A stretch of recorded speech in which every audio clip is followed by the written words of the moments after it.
More than 1.5 million people fled Ireland in the decade beginning in 1845, the first year of the famine. They sailed for Liverpool and Quebec, Australia and New Zealand, but mainly they sailed for America. These emigrants took little with them: a love of song and story, an abiding Catholic faith, and a mutinous humor. But most of all, they carried a sense of loss, a longing for the way of shared living that had defined them in their villages and townslands, a longing for that stable community the famine had destroyed. That sense of loss was like phantom pain for an amputated limb, sharp and deep in the bone, an exquisite pain perfectly felt for something imperfectly remembered.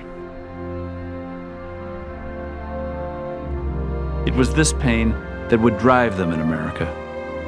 It was by its diminishment that they would measure their progress in the new land. The crossing was simply the prelude to the long journey toward a new sense of security.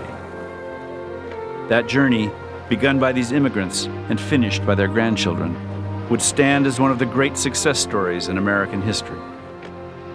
But it would be hard in ways the Irish had come to expect, and hard in ways they couldn't begin to imagine.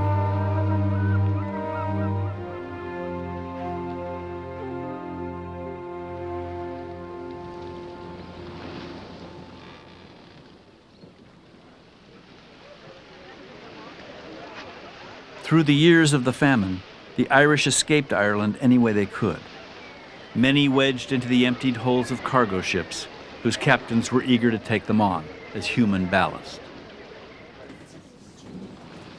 Every ship had its promoters. Some of the ships were described as lucky ships, that the captain was a lucky captain, and that the golden port of New Orleans was really the place to go.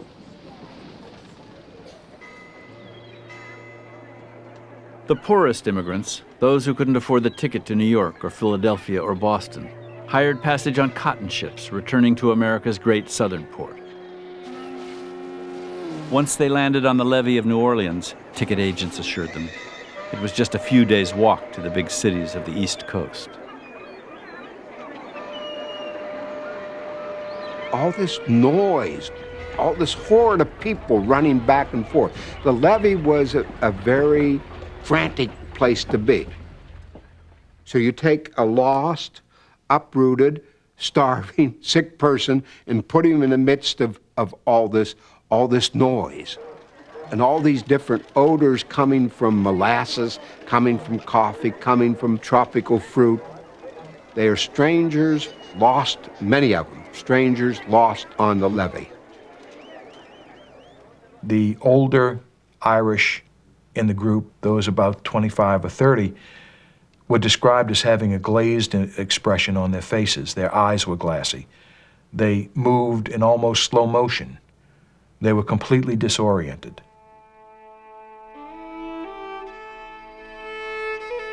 Scarred and depleted by hunger, demoralized by the crossing, the famine Irish were America's first refugee population, its first huddled masses.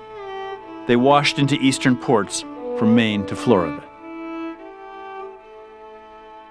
By sheer weight of numbers, this wave of people would swallow all previous waves of immigration from Ireland.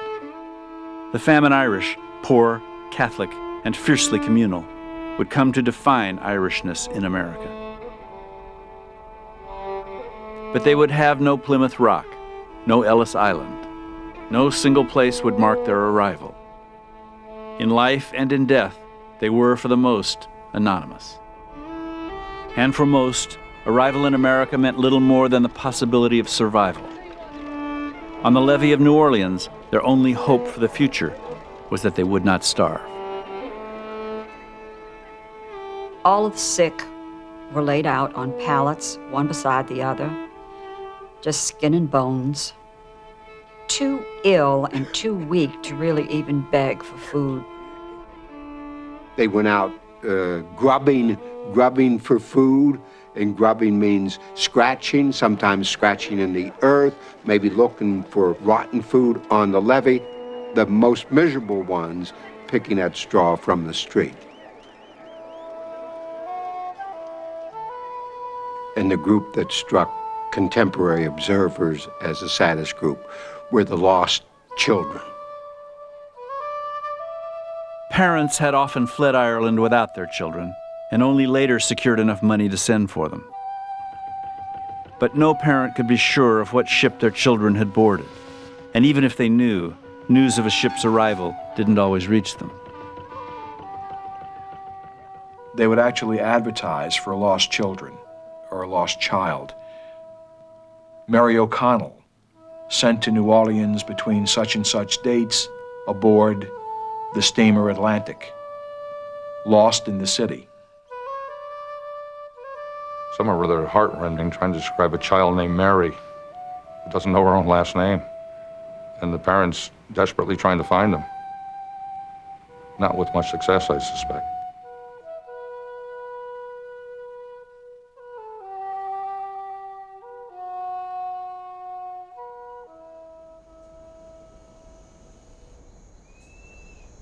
For the newly arriving Irish, New Orleans was a purgatory, a netherworld between the watery crossing and the solid ground of America. Most of the city sat at the bottom of a bowl-shaped depression, surrounded by the Mississippi River, Lake Pontchartrain, and hundreds of thousands of acres of marshland. The high ground was long since settled, so the Irish were forced into the bottom of the bowl, where they watched the waterways drain back at them, flood their streets, and fill their homes with swamp water. These neighborhoods were a bilious soup, thick and festering. Typhus, cholera, and consumption seeped into the population. In the sweltering summer months, mosquitoes bred in the cisterns and the swamps and carried malaria, hemorrhagic malaria, and the most feared yellow fever. The Irish were especially susceptible to these diseases because once they were strong enough to go to work, the jobs they could find were in the swamps. Very few of them had skills except for scratching a living in a potato patch. So they're going to take whatever job is available, what anybody will pay them to do. And one job that's available for an immigrant who's willing to risk his life is what's called ditching. That meant that you, in an area like South Louisiana, like New Orleans, you have to have ditches to drain. Slave owners, for example, respected black laborers much more than they did Irish laborers. So you put the Irish into places draining swamps where they could get malaria. You put them in kind of working situations where you wouldn't want to risk black slaves. Slaves were an investment by the slave owner, where you'd only have to pay Irishmen wages. If a slave was killed in a dangerous job, the entire investment was lost. If the Irishman was killed, he just got another one. There was no downside to using Irishmen. Chew them up, spit them out, get another one. And there were plenty coming in the famine ships. The Irish have a sense coming into the United States that for all the differences of this transatlantic passage, they run a very good chance of occupying the bottom place in American society. And that's one of the causes of the tensions that will exist between Irish and African Americans, this kind of people at the bottom, a kind of classic American confrontation of who's going to get up the ladder, that there's not room for both of us. Free people of color were already moving up that ladder, working in skilled trades like masonry, carpentry, and tailoring. For the unskilled and the slaves, what little hope they had came from hard labor. When the Irish came, the jobs were held by the black people of the city, some free and some slave. Even the slaves were allowed to work from time to time for pay. Some of the masters split the pay with the slaves. Others let the slaves have the pay and save it toward buying their own freedom. The one skill the famine Irish knew was survival. Wage-paying jobs promised survival, and the Irish meant to do whatever it took to get them. This was the beginning of one of the longest-running racial grudge wars in the country. and by 1850, it was already being played out in the ports of Charleston and Savannah, upriver in St. Louis and Cincinnati, and in the big cities of New York and Philadelphia. In New Orleans, the Irish fought their way out of the swamps. The most readily available jobs were on the docks. The Irish had to have those jobs. There was no other way for them to survive. So they fought a very desperate fight. If they didn't get the job, where did they go? There was nowhere to go. If they didn't get the job, they would starve and their families would starve. So the Irish would come up against the blacks, form gangs, and just attack them. Irish gangs would stone black laborers or beat them up. But when the blacks fought back, nobody else stood with them. The Irish were white men, after all, and free to do what they had to. By 1853, the Irish in New Orleans had taken over the jobs on the docks as stevedores, riverboat crew, bailmen, and on the land as draymen and hacks. And there was a sense that New Orleans was a place the famine Irish could make it. That New Orleans, after all, might just be a lucky town. In 1853, there was a sense of optimism in New Orleans. The newspapers and some of the medical journals even were saying that yellow fever was a thing of the past. That New Orleans had gone through 4 or 5 years without any real epidemics.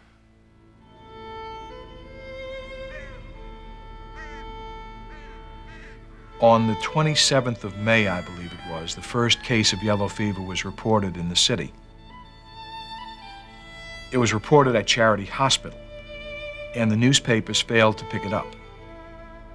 The newspapers actually downplayed the presence of yellow fever in the city of New Orleans during the entire month of June.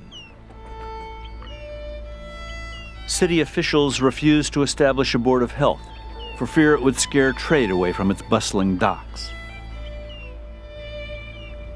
The immigrant ships, unwarned, continued to carry their payload to port. There was a term used at the time, always in the newspapers and the reports, called unacclimated, which meant newcomers. Because yellow fever, of course, once you've lived through it the first time, you develop a certain immunity to it. Well, the Irish were all unacclimated. All the famine Irish had come over after the last epidemic. So many newly arrived Irish and German immigrants contracted yellow fever that it was commonly called the stranger's disease. As it got into the summer months, the incidence of yellow fever picked up. We were going from 9 a day, I think the first week of July, and then it was 15 to 20 a day the next week, and went up exponentially from that point, to the point that it was, by the middle of August, there were 220-some dying a day. By then, anybody who could afford to had left New Orleans for the drier towns of Biloxi and Ocean Springs, or the north shore of Lake Pontchartrain. People of means resumed life in their summer homes, while the less well-off hired rooms to wait out the epidemic. The poor remained in New Orleans. The only people left were the people, really, who were ill, or those who were serving the ill, according to the newspapers anyway. And in fact, it got so bad that one of the newspapers, instead of reporting news one day, said, yesterday was dull. There was nothing happening in the city, except people dying. The Catholic priest who had the responsibility of last rites and of burying the dead and having some service, they never stopped. The funerals were constant, so that the business of the city was burying the dead. During the months July and August of 1853, almost 1 Irishman in 5 died in New Orleans. In Ireland, during the years of the famine, the 4 or 5 years, 1 out of 7 died.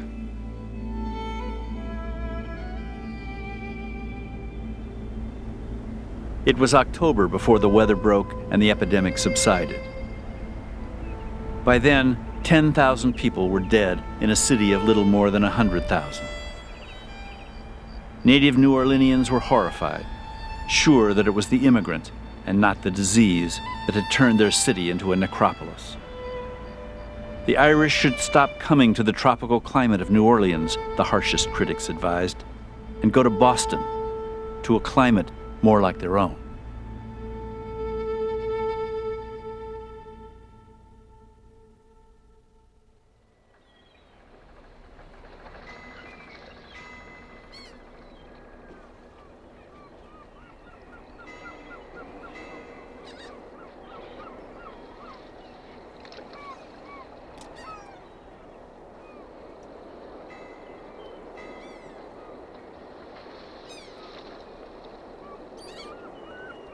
My great-great-grandmother came to Boston in December of 1851.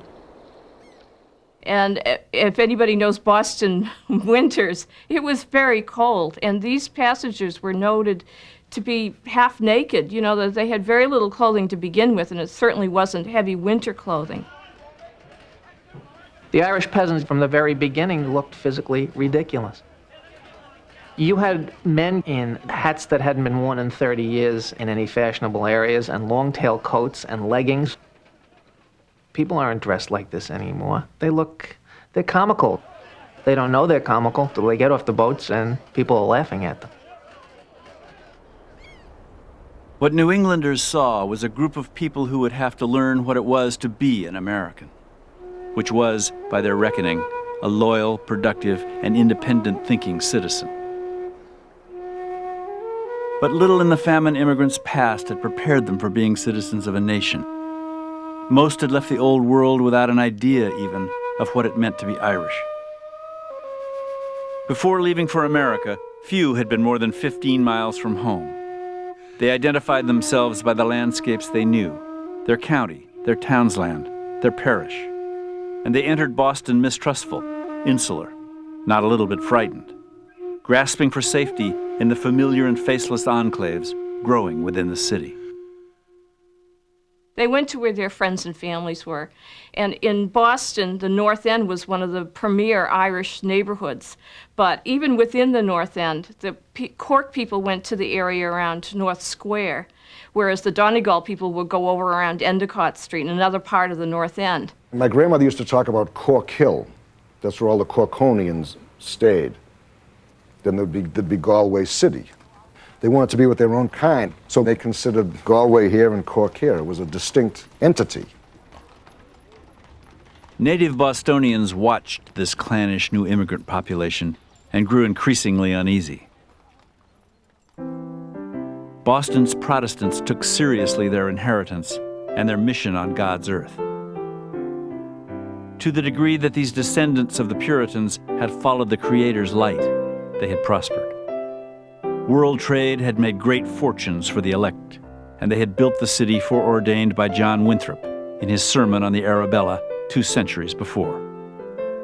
We shall be as a city upon a hill, the eyes of all people upon us. This merchant ruling class was virtuous, forthright, abstemious, and in God's name, charitable. They had been among the earliest and most generous givers to the cause of Irish famine relief. They had ruled Boston, Massachusetts, and New England for generations. They held its high political offices, ordered its social life, and acted as its cultural benefactors.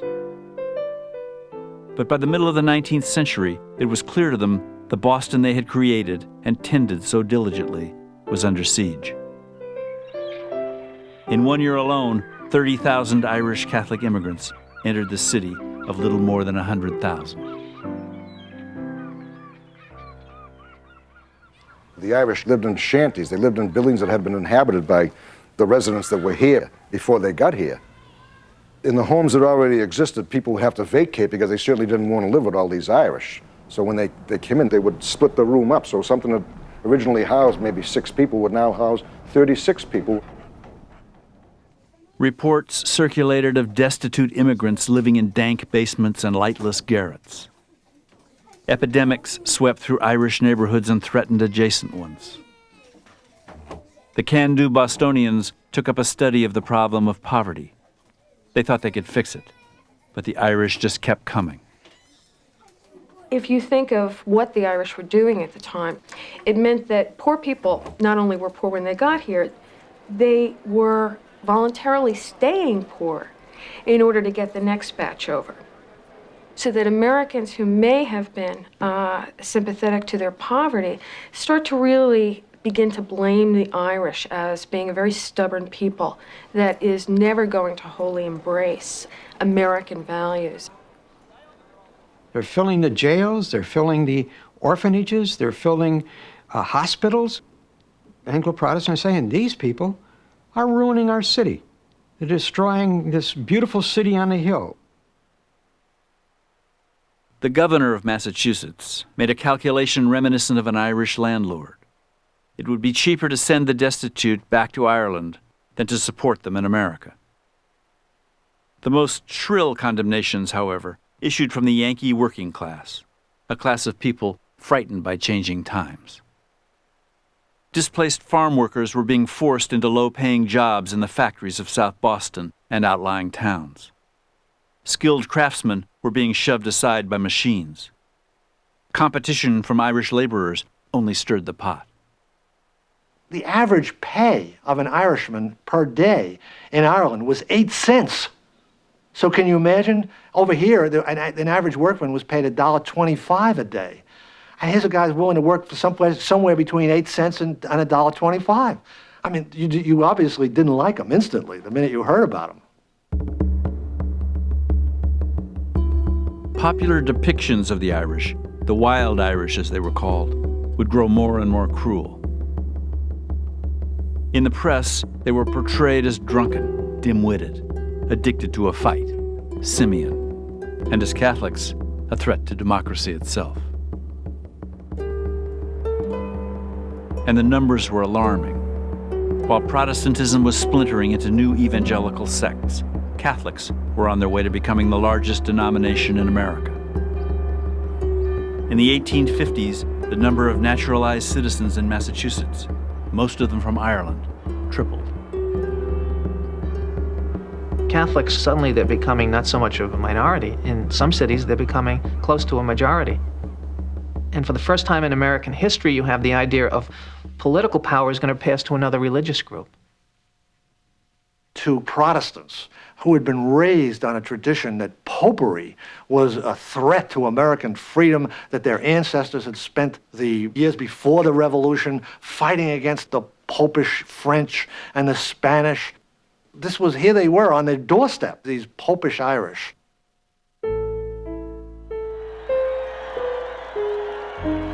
Driven by fear, a new political movement emerged. A movement made up of native-born Protestants who were trying desperately to hold on to an America that was already gone, an America that belonged to them alone. Their agenda was clear and simple. They meant to choke off the foreign vote. They would limit immigration and naturalization and deny political office to those not born in America. Membership in the party was exclusive to native-born Protestants, born of Protestant parents, not united in marriage with a Roman Catholic. They had many elements of the Ku Klux Klan. There was some guy from Baltimore, I think he was called the Grand Triumvirate Illustrator. I can't remember the names that they had. And they had secret handshakes and eye signals, and God knows every time they twitched, I guess they communicated. And when you asked them anything about their organization, they were taught to say, "I know nothing." The Know Nothing movement practiced its politics in the streets. Election day itself was a physical contest, with roving gangs of men escorting voters to the polls and bare-knuckle fighters keeping a vigil on the ballot boxes. Out of this political street brawl, the Know Nothings created one of the most successful third-party movements in American history. In 1855, they won governorships in Kentucky, California, and Rhode Island, and took over the state legislature in Massachusetts. They had a former president, Millard Fillmore, as their chief spokesman. So they had a lot of people with some prestige fronting for them because they thought that they could be built up into a national movement. And they had a formidable group in the House of Representatives, 40 or 50 people, and a number of senators. So they definitely were a considerable worry. The nativists were passionate, they were bold, and they were principled, after a fashion. But they couldn't count. The Irish, as well as the German immigrants who had streamed into America, already had the vote. And they were determined to make this point. It was their country too. As the more pressing issue of slavery overtook the nation, Fillmore ran a distant third for president, and the nativist movement and its anti-immigrant agenda was all but dead as a political party.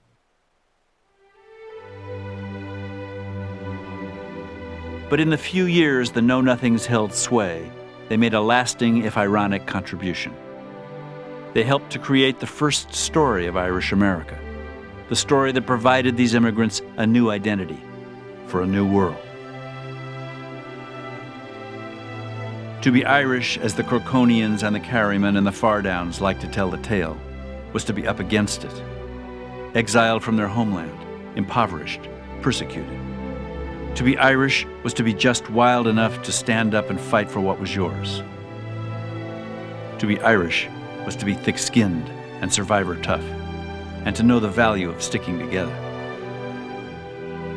I think for many of them, the first sense they had of being Irish was when they got to the United States, because people didn't care what parish they were from or what county. What mattered to people in America, they were just Irish.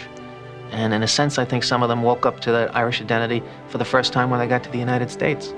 That they weren't Corkonians or members of a certain parish, they were Irish.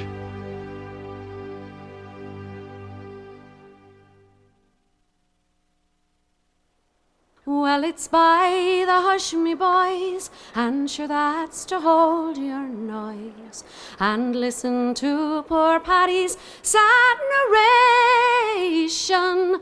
I was by hunger pressed, and in poverty distressed, so I took a thought I'd leave the Irish nation.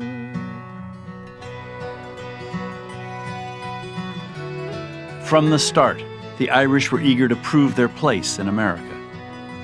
Propagandists dug into the recesses of American history and found Revolutionary War heroes with Celtic surnames, and further, to the Irishmen who helped to row Columbus to the shore of the New World. But all this was air. It was the Civil War that gave the Irish the chance to stake their claim to America.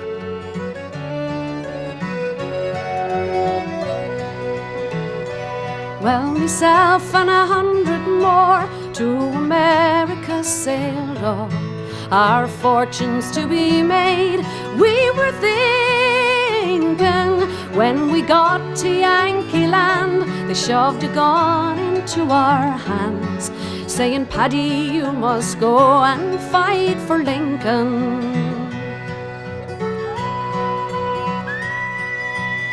Conscripts and volunteers signed on to fight under the colors of Irish brigades or regular army regiments, for the Union and the Confederacy alike. They fought with valor on both sides, at Antietam and Fredericksburg and Gettysburg, where they killed one another by the scores of thousands. General Marr to us he said, if you get shot or lose your leg, every mother's son of yous will get a pension. Well, myself, I lost me leg, they gave me a wooden peg. And be God, this is the truth to you I mention. The full Irish war record was a complicated one. Incensed by laws that permitted the rich to buy their way out of the fight, Irishmen staged the bloodiest riots in the country. And on the field of battle, just as high a percentage of native-born Americans and German immigrants fought and died. But it was the Irish who came out of the war with a reputation for bravery and a willingness to spill their blood for the country. The Germans wrote dark operas. The Irish knew how to write a lament, people could carry in their heads. Here's you, boys, now take my advice. To America I'll have yous not become. There is nothing here but war, where the margarine cannons roar. And I wish I was at home in dear old Dublin.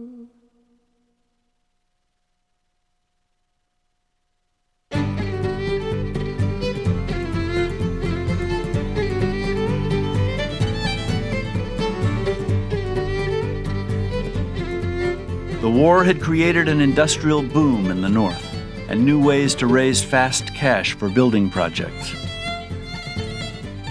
Americans were spreading out across the plains and toward the Pacific. The canals the Irish had helped to build in the 1820s and 30s couldn't move goods far enough or fast enough. New roads were needed and new rails.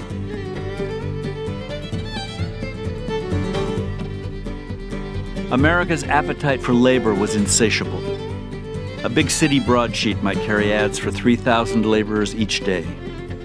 The ads promised good wages and steady work for any man willing to pick up and leave the city. And Irishmen fanned out into the vastness of the continent. They knew that as long as they were willing to do the hard and often dangerous work of a building and industrializing nation, that they would never be out of work. This was a nation in the process of being built, and they would be its builders. As they pushed the railroad west, Irish workmen were killed by falling beams and exploding steam engines, and left behind in unmarked graves. Like the canal workers before them, these men lived a reckless, hard-fisted life, bedding down in shacks that would collapse a week after the men moved on, or in boxcars that followed on the rails. Saloons moved with them. Irish women were not anxious to follow.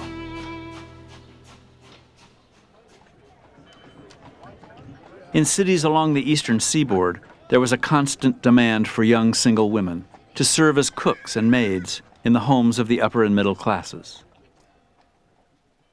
American women often regarded domestic service beneath them, and except for the Irish, most immigrant women arrived in America already married or engaged. The jobs were there for the taking, and Irish women grabbed them. In the years after the Civil War, Irish women would take over 2/3 of the domestic jobs in America's eastern cities. This seemingly small wrinkle of history would change the fortunes of an entire people. Though American women would often look down their noses at the Irish servant girl, Bridget would remake the story of the Irish in America and in Ireland.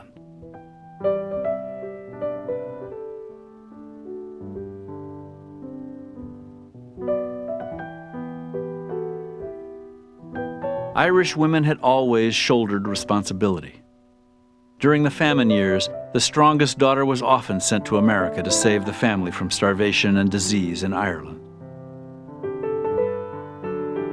A live-in servant's job meant good pay and few expenses, but everything she made, she owed. Everyone is telling you that every penny you make could go back to helping someone who literally might die without your help. That sense of responsibility was a terrific constant in these people's lives in that first generation. By 1875, the urgency of the famine had vanished, but it had changed forever the ways of Ireland. What little land a family owned or rented was no longer subdivided among the children. Fathers kept their land intact and passed it on to their favored child, and the number of propertied men, marriable men, shrunk. Ireland held little promise for young single women. It was their duty to leave home and ease the burden on their families.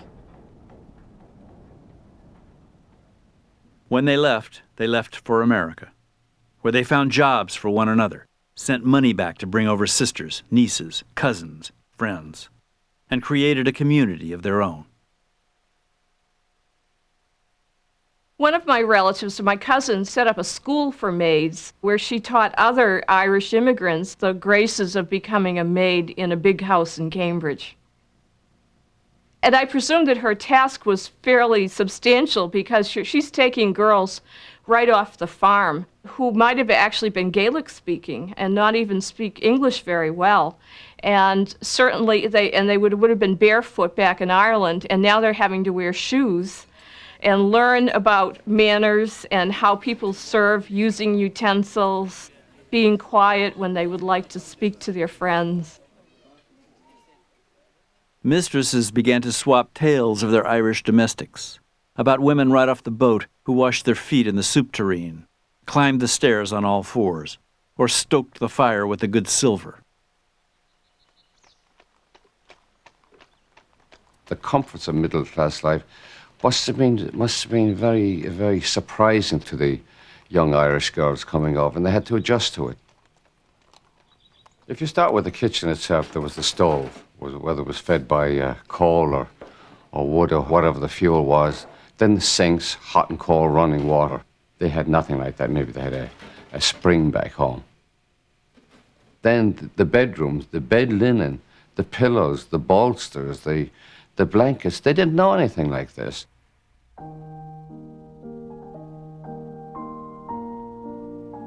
There were kitchens, then there were bedrooms, there were parlors. Further, in each of those spaces, you would conspicuously display those things that would say to someone, yes, you truly are middle class. You have a piano, you have doilies everywhere.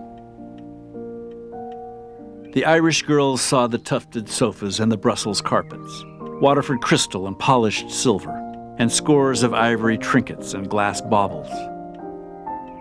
But they saw beyond that.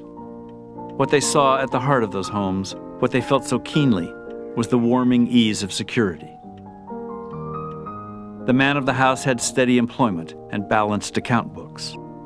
Leftover food was thrown out. A case of the grip didn't mean certain death for their children. Thick plaster walls kept out the spring rains, summer heat, and winter chill. From the inside, these homes seemed impenetrable. It was a security that extended even to the servant girls themselves. The average wife would have a personal maid. She would have to dress the lady and help her with her bath, and the lady would often confide her personal affairs, her personal worries to the maid. So they realized their own value. They realized that they were wanted, and there are stories about these saucy young Irish girls. Mrs. Van Wyck says, "Bridget, this sideboard, the dust in it, I can write my name in it." "Ah, ma'am, isn't it a grand thing to have an education?"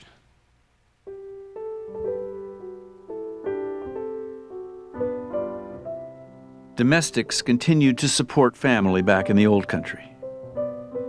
In the 1870s, as much as a third of all the money circulating in Ireland came from servants in America. But now, when they sent the week's remittance, these women held a little back for themselves. They put this money away for things they could never have had in Ireland: school courses and real estate, silver-backed hairbrushes and fine clothes. There were the entertainments of the big city, the theater and the dance hall, boat rides and promenades, and a few young men left in the cities to court them. These women, however, did not rush to wed. The Irish married later than any ethnic group in America. Domestics understood one big thing about marriage. Possibilities narrowed dramatically the day after the wedding feast. That was the day they gave up their jobs and their lives in the big house.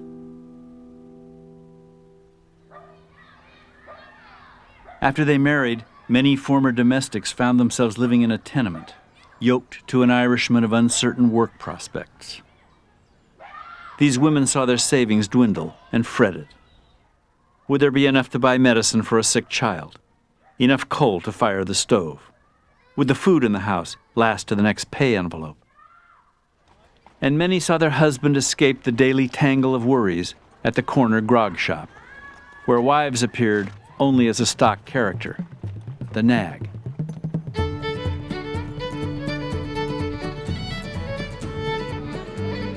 There was always that temptation to go out there and be a man. Thumb your nose at all the Monsignors and all the women. They could have at least a semblance of their wild Irish identity in these saloons. Talking big, maybe a little fisticuffs too if things got out of hand. Stories began to circulate, told with a twinkle and a laugh, of the fellow who went out for a drink at the corner grocery and didn't return for 20 years. He was always discovered at the table, waiting for supper. But the sad, hard fact remained. Irish men deserted their families at higher rates than any ethnic group in America. Young women saw abandoned wives working as charwomen, laboring in factories or peddling in the streets. Many in that second generation simply chose not to marry. They'd teach in the schools, nurse in the hospitals, or take the vow.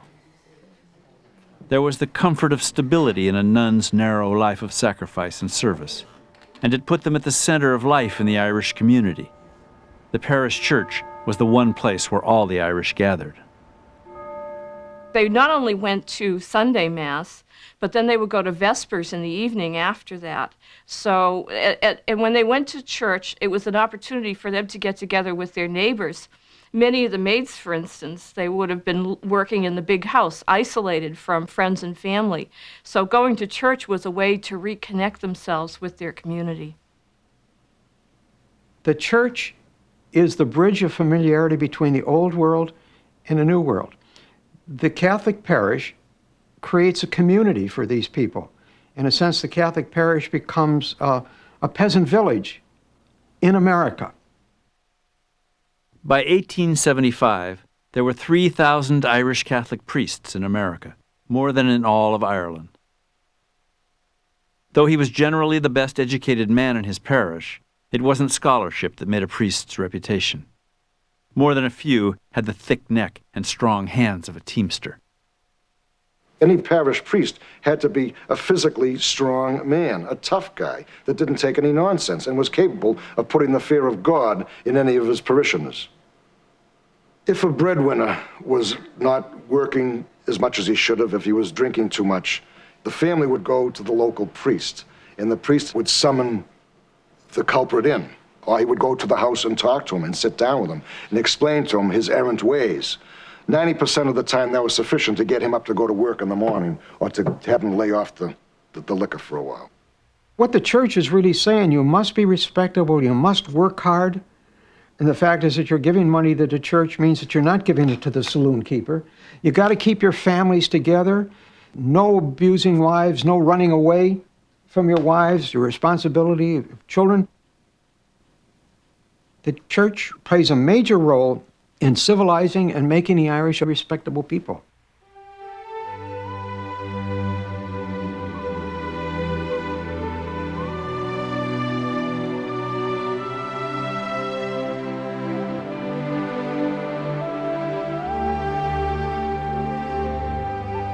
The up-and-coming gave generously to their church. With nickels and dimes from hundreds of thousands of domestics and laborers, the Irish built their churches to reflect their growing stature. Instructions to contractors were simple and direct. It had to be taller than the neighborhood Protestant church, its stained glass superior, its organ had to have more pipes.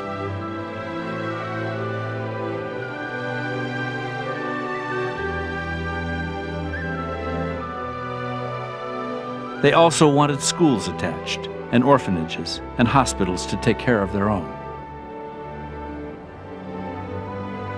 Constructed with a New World alloy of devout faith and chest-thumping bravura, the Catholic Church held a place of pride in every Irish neighborhood. For the Church stood as the first creation of Irish America.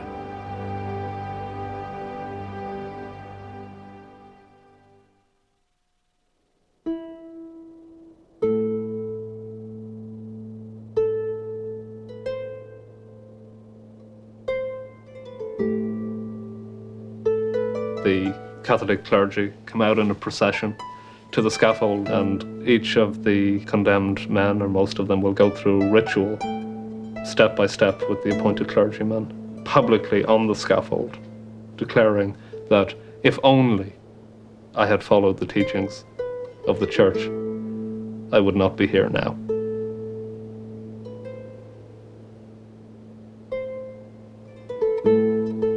And they would say prayers and give them the last rites, and then they would come back down off the gallows and stand at the bottom of the gallows. When the sheriff, who was the executioner at the Carbon County Jail, when he get ready to pull the lever that dropped the door that hung these men, he looked down at Father Bunce, the pastor of the Immaculate Conception Church, and Father Bunce dropped his handkerchief. And that was the signal to pull the lever.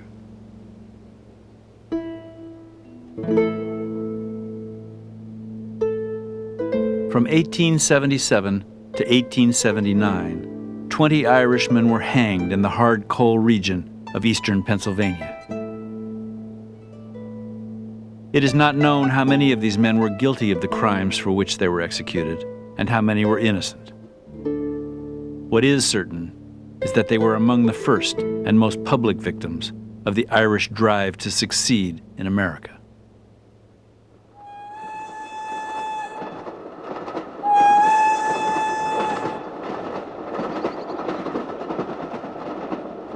It had been only a generation since the famine survivors arrived, but the Irish had already spread out across America to Midwestern cities like St. Paul and Chicago, the farming frontiers of Iowa and Nebraska, and mining camps in California and Colorado.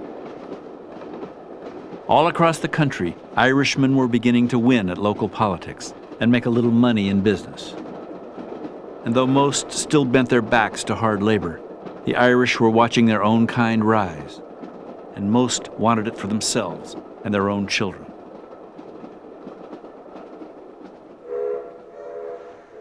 Our troubles are o'er, Mrs. Murphy, for the Dutchman next door tells me straight that the mines will start full-time on Monday.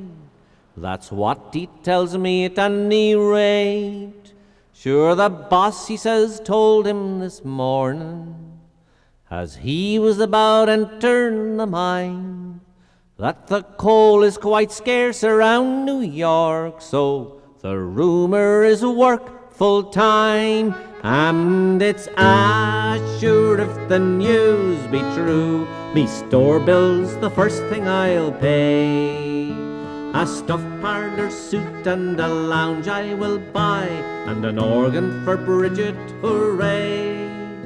Me calico shirt I will throw in the dirt. Irish families had been drawn to the hollows of eastern Pennsylvania by the promise of steady work and steady wages. But what most Irishmen found in hard, cold country was a flinty day-to-day life down in the hole, where mine workers were crushed by cave-ins and choked to death by poisonous gases, and the injured were dropped on their front stoop, left to fend for themselves.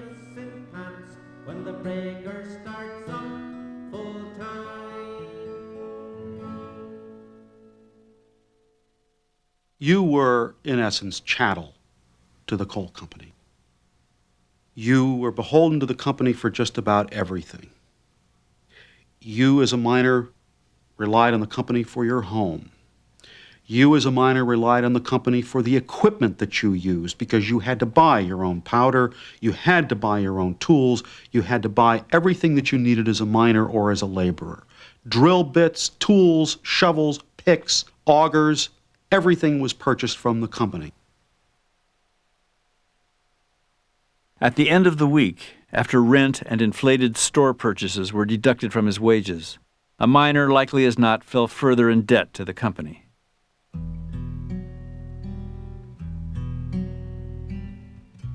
There was only one way out of debt, and that meant giving up what little they held away from the mines.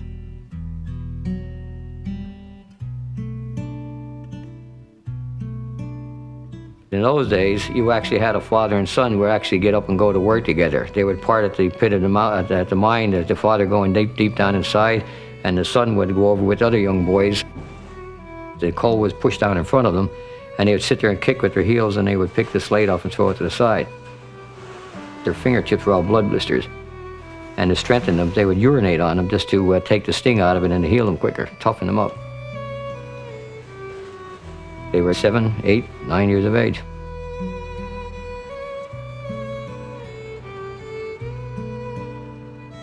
Pleas for decent wages and better working conditions were simply batted away by mine operators like Franklin Gowan, president of the Philadelphia and Reading Coal and Iron Company.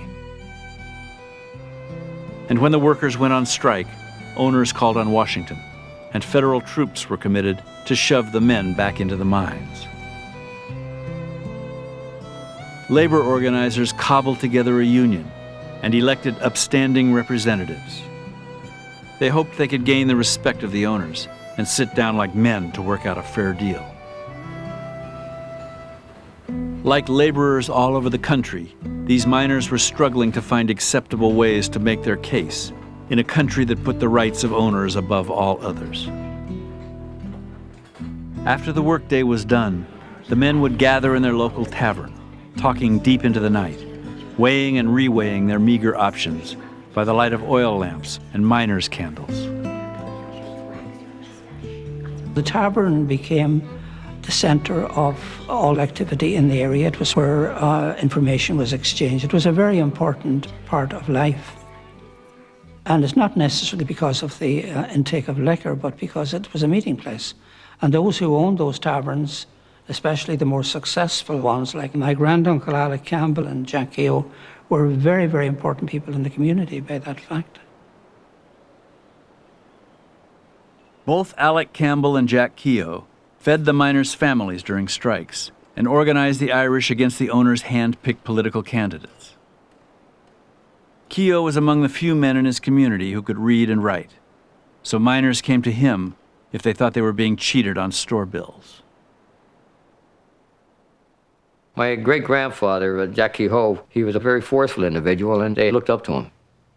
And he was elected as such the High Constable of the Borough of Gerardville, and then eventually the county delegate of the Ancient Order of Hibernians.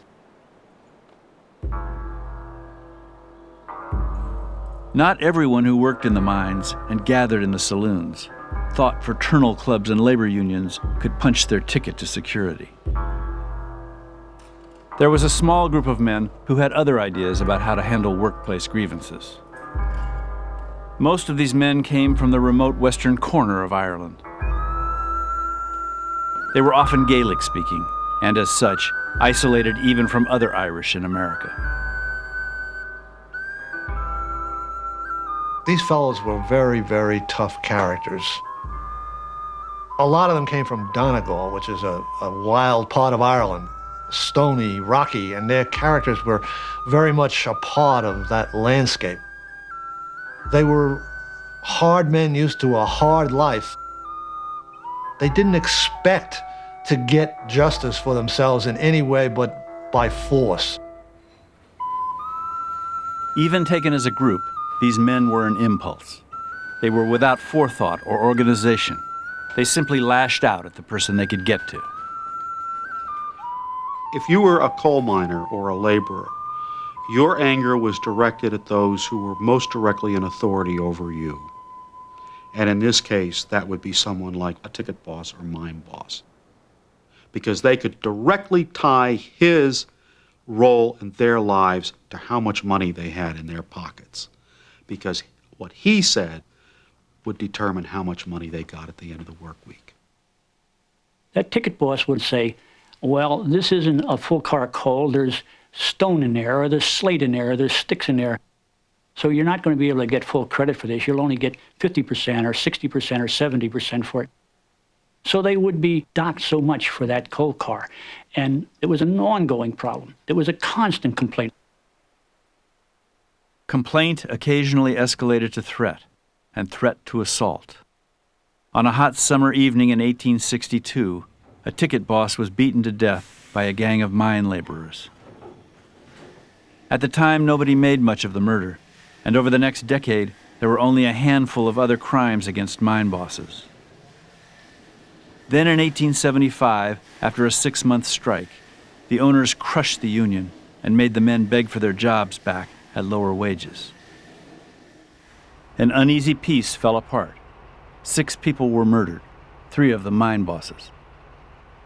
By then, Philadelphia and Reading President Franklin Gowen had funded his own police force and hired the renowned Pinkerton Agency.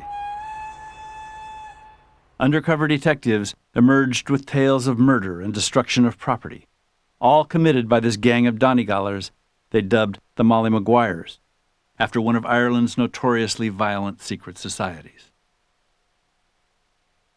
The ringleaders, according to detectives, were 2 Irish Catholic tavern owners who had long supported the laborers and their families against the mine owners, Jack Keogh and Alec Campbell.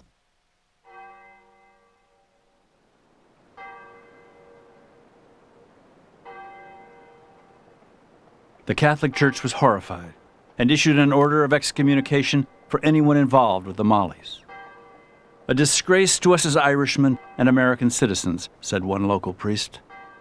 A conspiracy against the souls of men, said Father Daniel McDermott.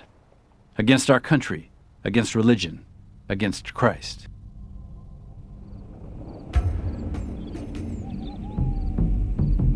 The coal and iron police began to round up dozens of suspected Molly Maguires, and an armed vigilante group stormed a house at Wagane's Patch, murdering one alleged Molly and gunning down his pregnant sister. Both Jack Keogh and Alec Campbell were dragged off to jail in the middle of the night.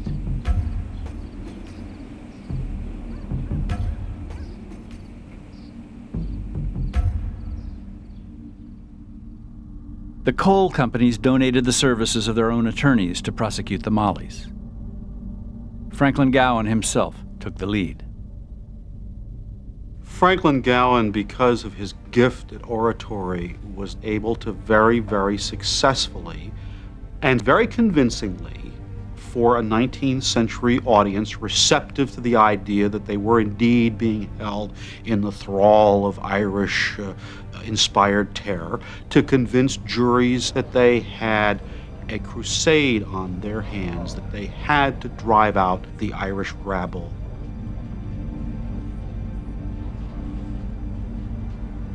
Americans everywhere were already frightened by the countrywide labor violence of the 1870s.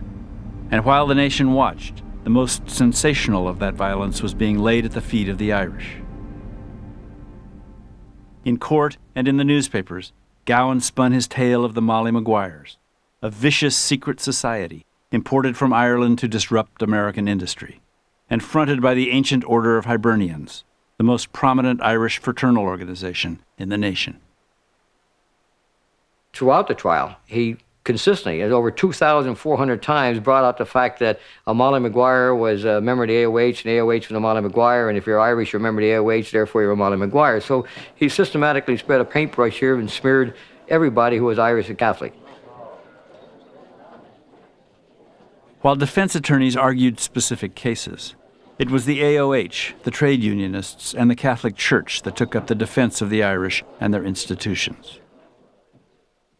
Their defense was to put as much distance as they could between Irish America and anybody remotely connected with the Mollies.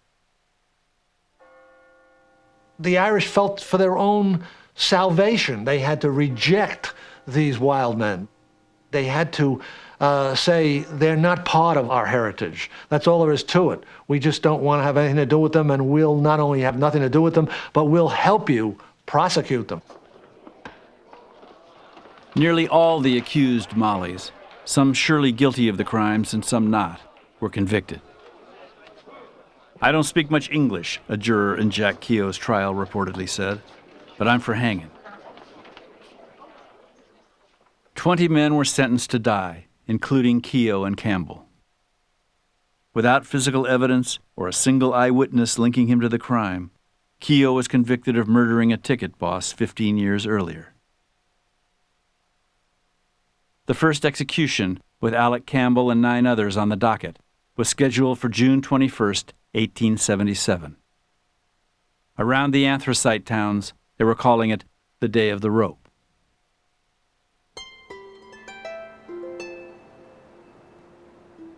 The executions were very much public spectacles. Between 250 and perhaps 300 people attended the principal executions at Pottsville in the form of deputies and witnesses and privileged observers. In other words, if you were rich and well-connected enough, you could come along and enjoy the show.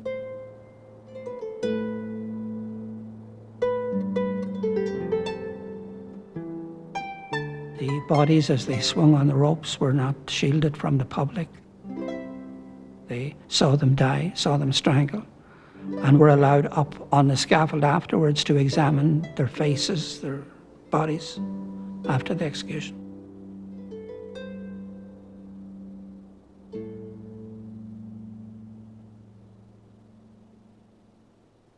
News of the first executions spread across a thankful nation, and Irish America itself had the most to be thankful for. The Molly Maguires had taken nobody else down with them. The bright future of the Irish in America remained intact.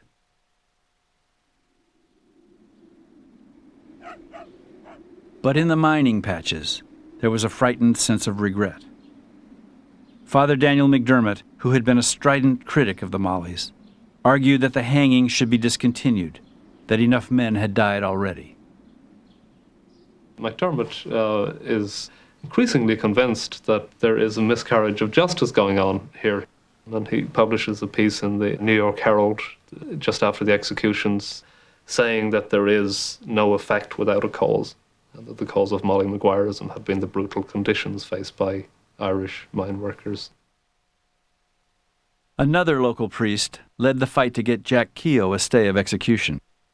But by then there was no way to bring the man dubbed the King of the Mollies back into respectable company. On December 18, 1878, as his family watched, Jack Keogh was hanged.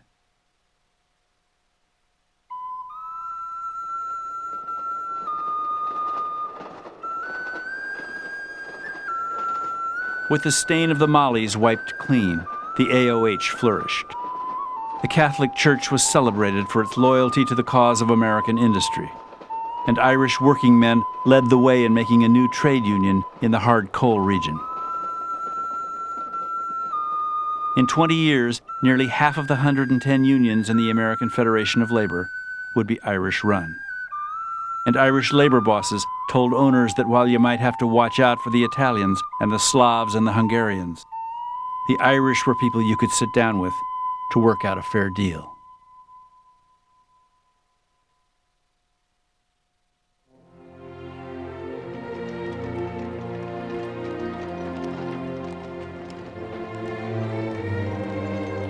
By hard labor, wit, and a willingness to sacrifice individuals to the good of the group, the Irish elbowed their way into an America dominated by Anglo-Protestants, creating their own enclaves within the bigger community. But in the last quarter of the 19th century, individuals began to separate themselves from these insular Irish communes. As they moved out into the wider world, a few of these men would change the way America saw the Irish and the way the Irish saw themselves. And as Irish-American heroes like John L. Sullivan and John Mackey and Marcus Daly rose, the collective fortunes of the Irish and their communities would rise with them.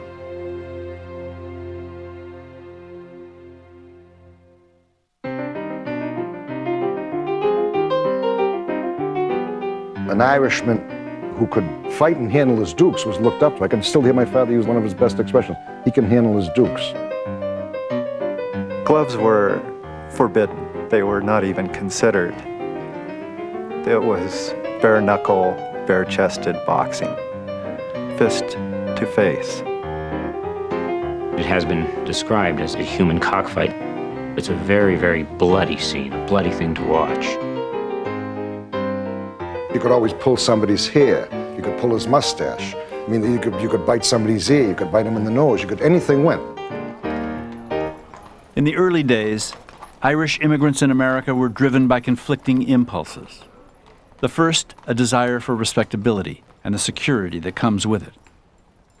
The second, a gnawing urge to stand up and avenge the wrongs done them.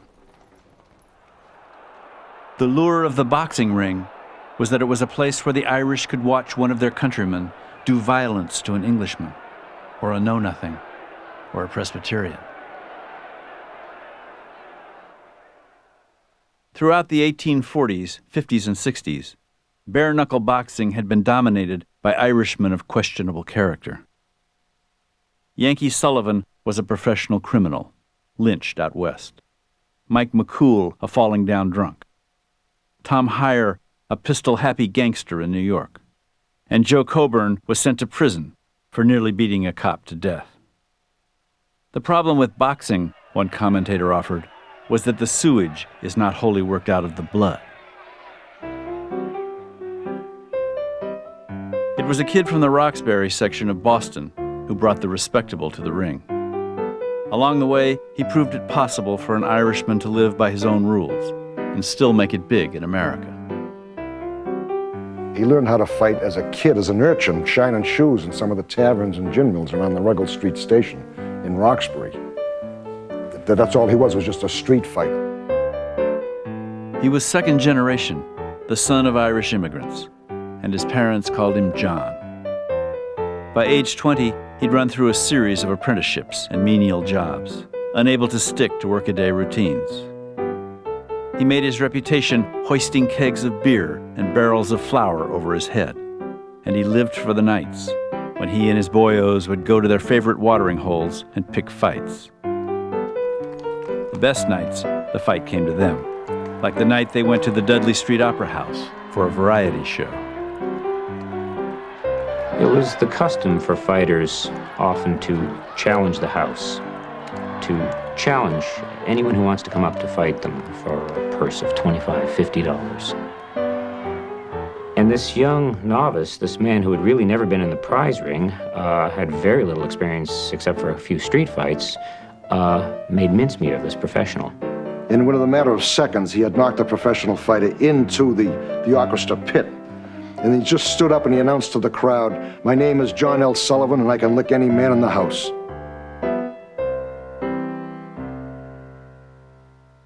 It took John L. Sullivan just 3 years to call enough attention to himself to get a title fight with Paddy Ryan. Ryan was another in a distinguished line of world champions.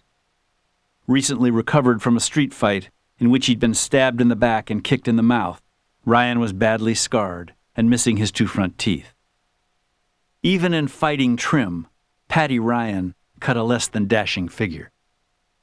John L. knocked him out in 11 minutes and declared himself champion of the world. Then he did what no man had ever done before. He challenged America, offered $1,000 to any man anywhere who could stay on his feet for 4 rounds. And he didn't wait for the fight to come to him. In 1883, John L. got on a train with the newfangled boxing gloves and fought his way from Baltimore to San Francisco, St. Paul to New Orleans, and nearly every place in between that called itself a town. He gave everybody a shot, and nobody stuck 4 rounds. In Buffalo, he knocked a man unconscious for a full 20 minutes. In Memphis, he knocked out another in 2 seconds flat. But John L. Sullivan was just like a hunter. He had the killer instinct in him. He would rather see you dead and bleeding there than get up again. Paddy Ryan said, "I got hit by him one time. It was like getting hit by a telephone pole endwise."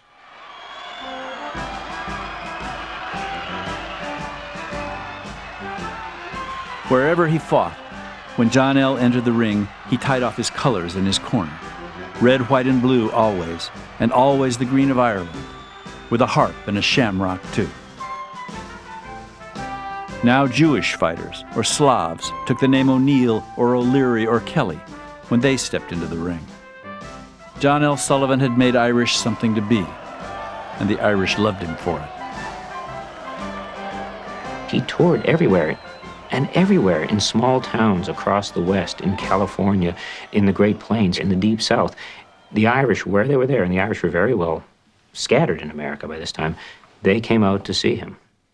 There was nothing else that they could look up to. There was nobody here. There was no saints. There were no scholars. We didn't have a thing but John L. Sullivan. So the guy that's working in the pits all day, whatever he's doing, he didn't have a thing if he could look up to this man that had achieved.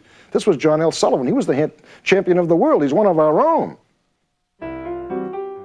In 1884, John L. made the president's salary 3 times over, and he drew bigger crowds. At 25, Sullivan was as famous as any man in America. It wasn't that he invited the public into his life, but if they wanted to watch the show, that was okay with him.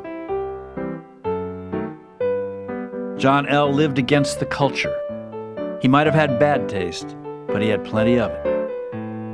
He wore bat-wing collars, silk hats, and diamond stick pins. In a day when men of business favored plain, dark suits, John L. sported salmon-pink houndstooth trousers, or lemon yellow, or lavender, then a pale blue waistcoat with red and black spots and white stripes.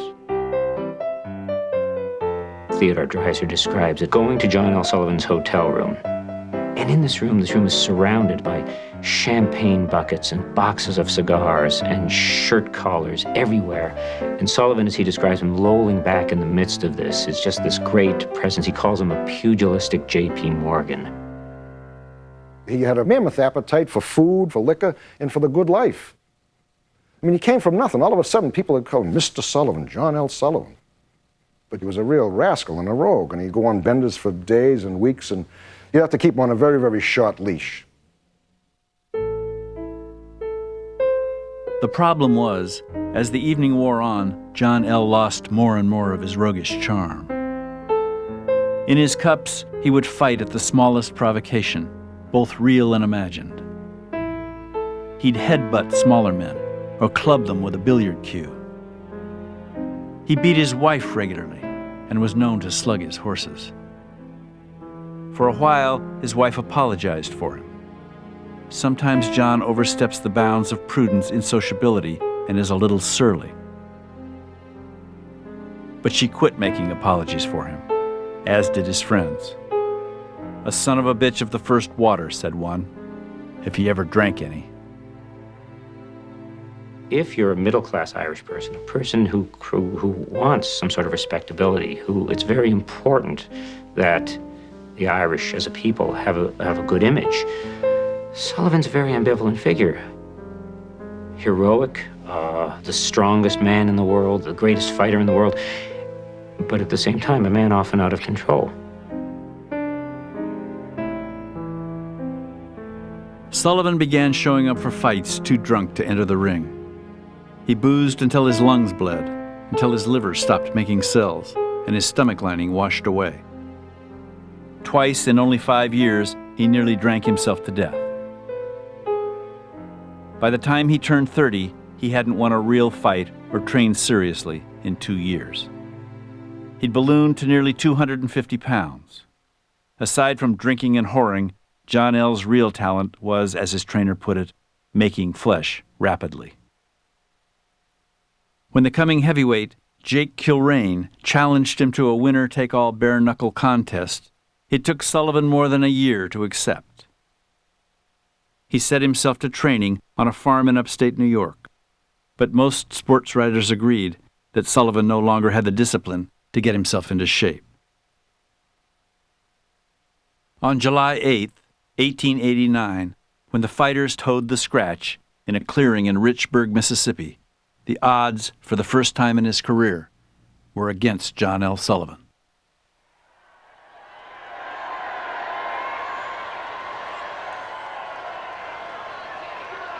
The classic picture of John L. Sullivan and Jake Kilrain in the clinch in Mississippi in 115-degree temperature. All you look around, everybody's got a bowler hat on. They've all, to a man, they've all got a smile on their face. Sullivan's nose was broken at this point. Kilrain was bleeding. But I mean, these guys really enjoyed it. They enjoyed it. They enjoyed seeing blood.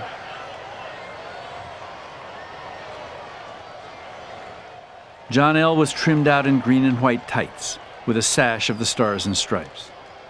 He'd lost nearly 40 pounds and showed no sign of his dissipations.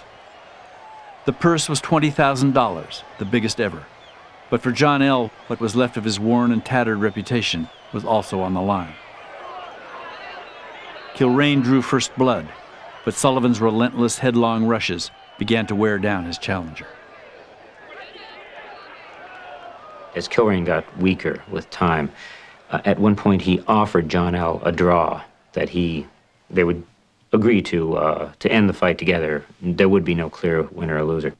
Kilrain said, "Want to stop it now and we'll have a draw." And Sullivan said, "We won't have a draw. We're going to go to the end of this." Every time Kilrain felt bad, he put his knee to the ground, which was the end of the round, and just pray that the minute interlude between rounds would give him enough to revive himself, and just pray that John might slip or something. But John didn't slip.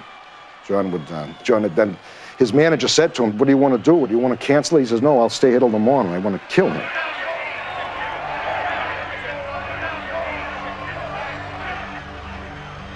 As the fight moved into its second hour, the sun began to melt the pitch on the bleachers and the plaster plate on John L.'s groin.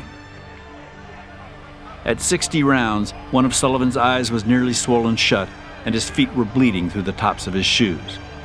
But he refused to sit between rounds. Kilrain's back was blistered by the sun, his entire face was swollen, and his chest and shoulders were covered with welts raised by Sullivan's bare knuckles.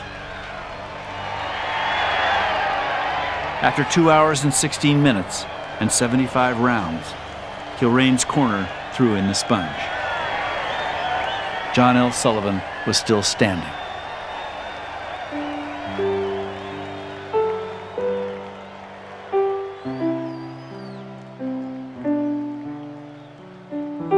That fight marked the end of an era, the last of the bare-knuckle prize fights, and John L. would never fight so well again.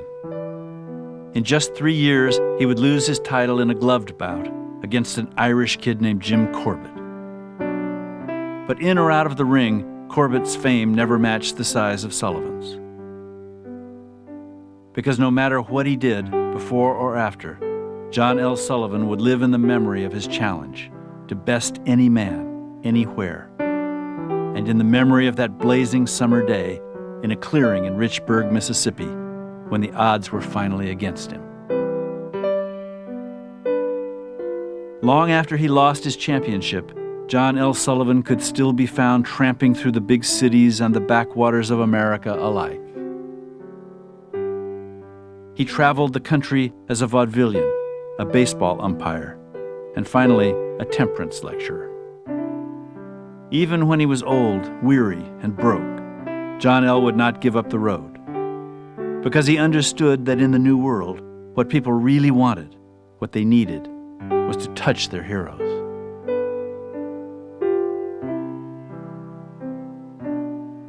The story started that people would be talking in Topeka someplace and somebody said, "You from Boston?" "Yes, I am from Boston."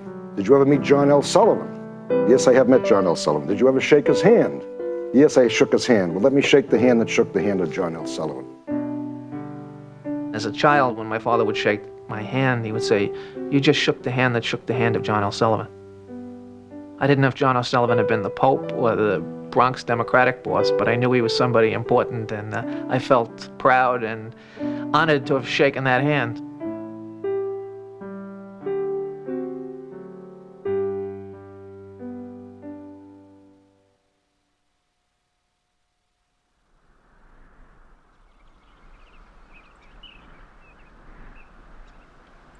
When my father got off the train and was looking at the Rocky Mountains out here, he wrote a letter back to his brother Pat, and he said, "Pat, I think you better get out here fast. They got so much land, they're stacking it."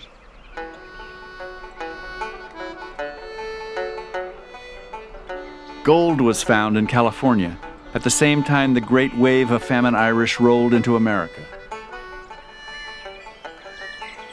The most ambitious Irish and the most able just kept going west, arriving in mining camps from California to Colorado, earlier and in greater numbers than any other immigrant group in America. But the Irish who came here were looking for more than precious metals. What they were looking for was a place of their own, a permanent home in a land that defied permanence.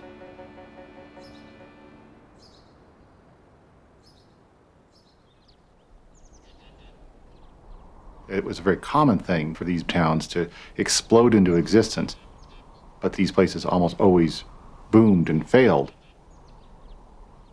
Ore bodies are not renewable, and they occur in the most obnoxious of places. And so just when one boom occurred and people migrated to it, it petered out, and then there'd be another boom, and they'd move over to that one, and it became a way of life. It became a migratory way of life. Among the thousands of prospectors was a young man who had immigrated from Dublin to New York with little more than a strong back and a persistent stutter that made him self-conscious and quiet. In New York, John Mackey had apprenticed to a ship's carpenter and helped build the boat that brought him to California in 1851. Mackey had come west with a simple dream: to get back home. $25,000 he wanted, enough to buy an estate in the countryside outside Dublin, where he could settle his mother and set himself up as a gentleman of leisure. For 8 years, he worked the diggings around the Yuba River in the Sacramento Valley, learning how to sink a shaft, read a clay seam, follow a vein of ore, and stope it out. A man didn't have to talk a lot if he knew his business, and went about it with vigor. And despite the back-breaking rigors of mining and mountain weather that dropped snow 8 months a year, John Mackey always felt comfortable there.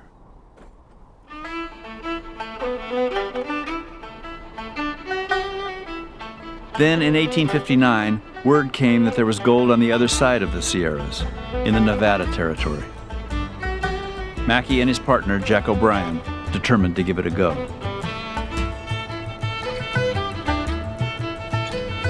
As they were walking into the young camp that was being just then named Virginia City, O'Brien turned to his friend, John Mackey, and said, "Do you have any money on you?" And he said, "I don't." And he said, "Well, I have a 50-cent piece." And he took it out of his pocket and he threw it into the sagebrush. And he said, "Now we'll be able to come into town like gentlemen." Coming in as equals and saying we're going to have a fresh start is what really mattered to them.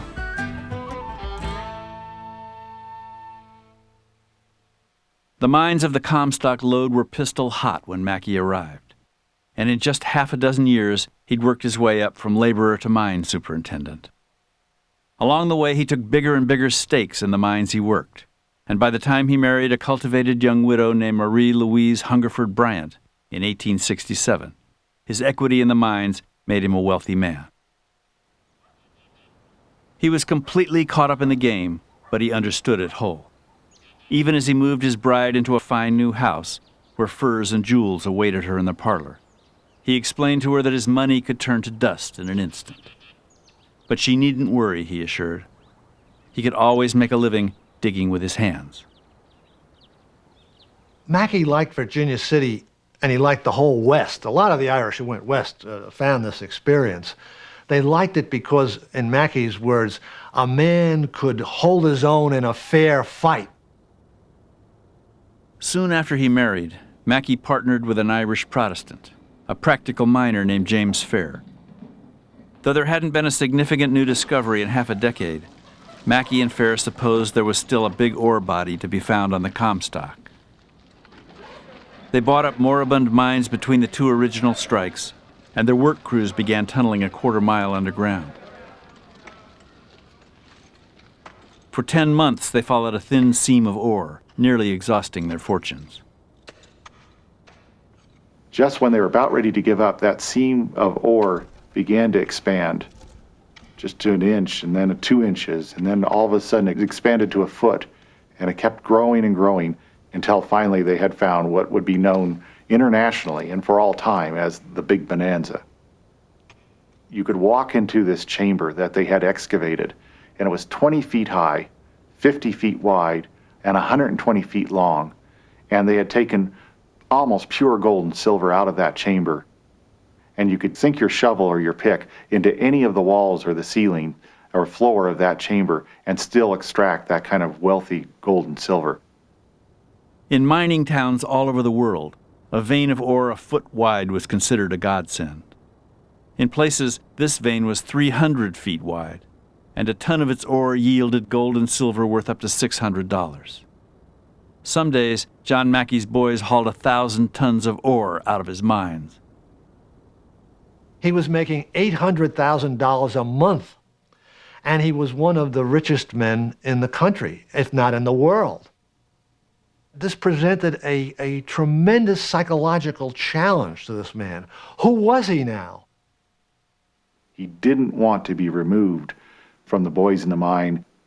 He didn't want to allow the wealth to be the thing that divorced him from the thing he loved most, which was that sense of camaraderie he always felt with other miners.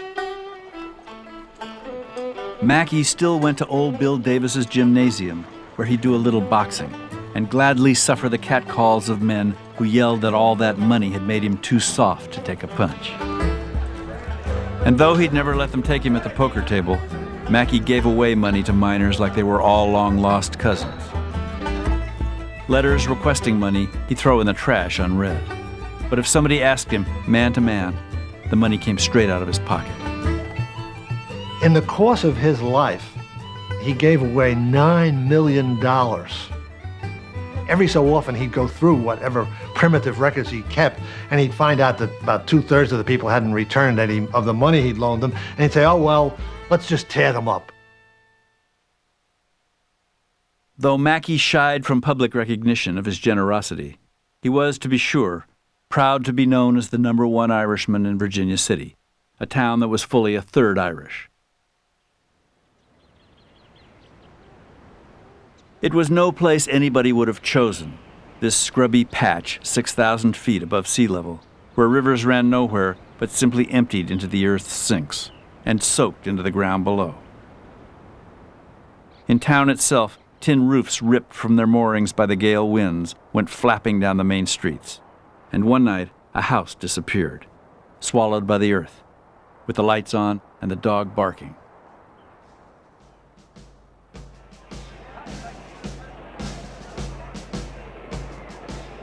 But Virginia City was a town that knew how to make a celebration, and the biggest were the 4th of July and St. Patrick's Day. On each of those holidays, the Irish and American flags flew side by side as equals at the head of the parade.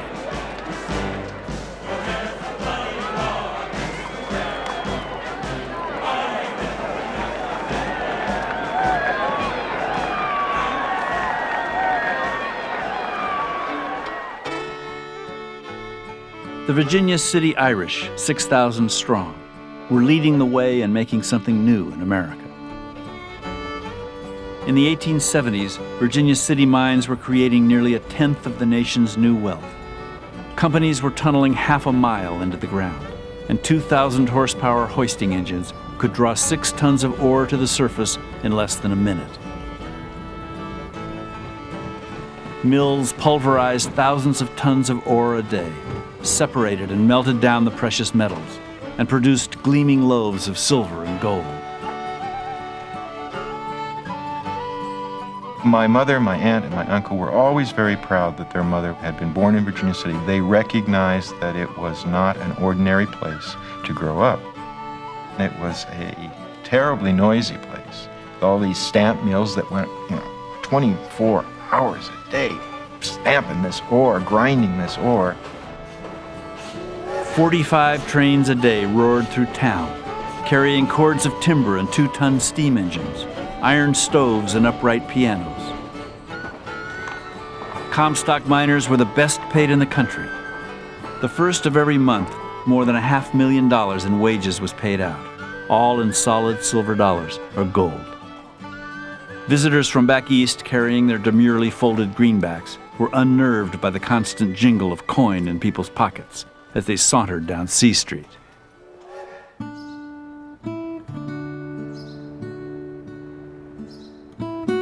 The people who lived here began to think of this place more as a community rather than a boom-bust, Wild West mining town. They were able to believe, to hope that this was actually the last stop.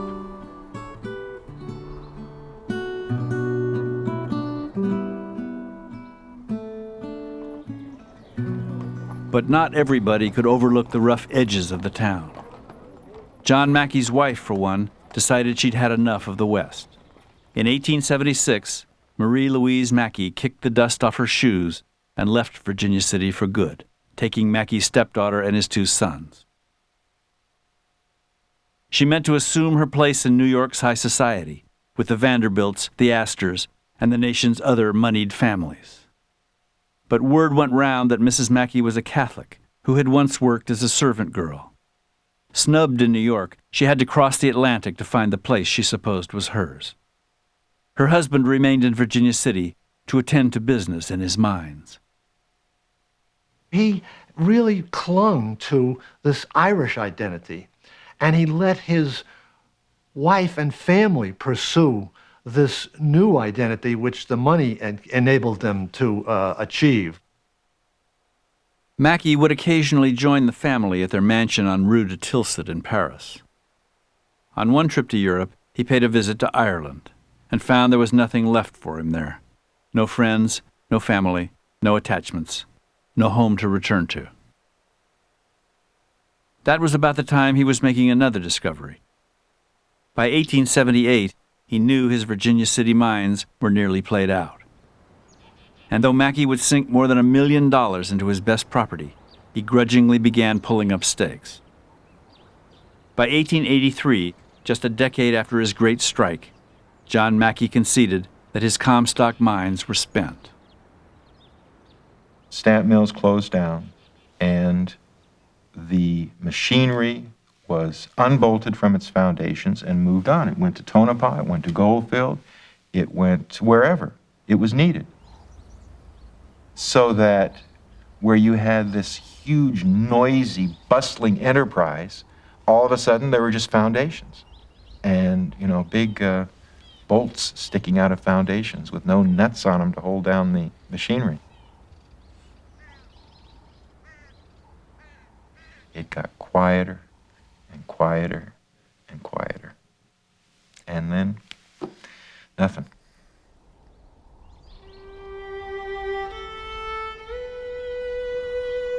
When Virginia City fell silent, John Mackey was a man with no place to be. He was cut off from his family. The city he had helped to build and presided over was vanishing. Ireland was a faded dream. For the next 20 years, Mackey lived a wanderer's life, bedding down in hotels in San Francisco or New York, while he busied himself building an international cable company. Occasionally, Mackey would visit his family in Paris or London, where his sons were being raised as English gentlemen, and his wife was the toast of European royalty. But John Mackey never found a place for himself in their home. Even when he was living in New York, San Francisco, and was one of the richest men in the world, he used to list Virginia City as his home address. Even after the place had completely collapsed, the mines had run out, and the place was basically abandoned, he still did it.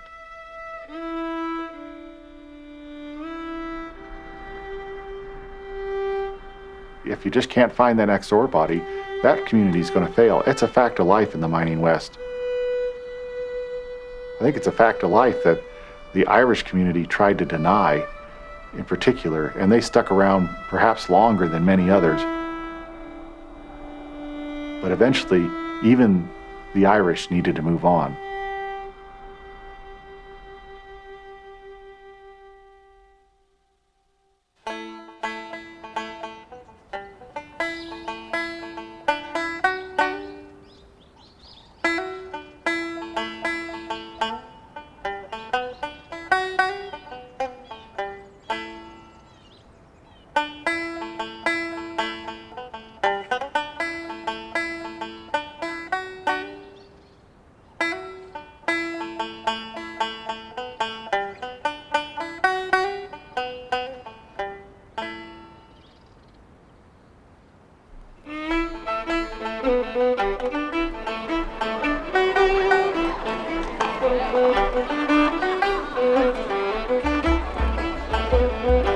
Probably the only city in the United States where the Sullivans outnumber the Smiths. There were hundreds of Sullivans here, literally hundreds of them. I mean, 1,400, 1,500 probably in the 1880s, 1890s. It was the most Irish place in America. I've seen quotes of people amazed to see that you hear more Gaelic than you hear on the streets of Dublin. What they brought was the stories, the community. In the Irish word, they brought the muncheer, this powerful sense of themselves as Irish, which allowed them to recreate their worlds regardless of the physical environment in which they found themselves. I think if the Irish had the numbers and the power to recreate the world, it probably would have looked a lot like Butte, Montana.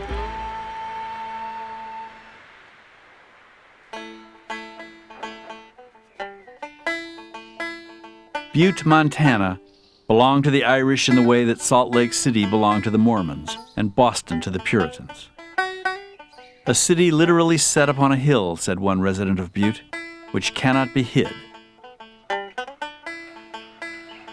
It was the ferocious communal will of the Irish that built the town, sustained it, and gave it its character. And in this unlikely spot, 5,000 miles from their homeland, these wandering immigrants found a last stop.